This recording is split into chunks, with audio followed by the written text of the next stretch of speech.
আমার প্রান্তীয় শ্রমিক ভাইয়েরা, আমরা প্রত্যেকটা বছর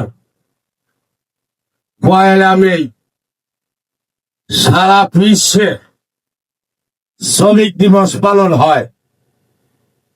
আমি এই জেলায় আপনাদের দোয়াপুরে 4বার নেতৃত্ব দিয়েছি, কিন্তু আজকের মে দিবস একটু ভিন্ন ধরনের হয়ে গেছে।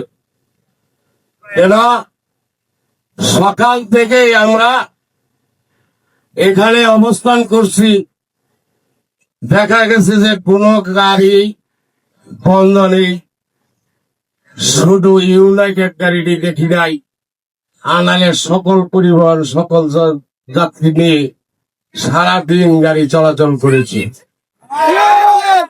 এটি আমি মনে করি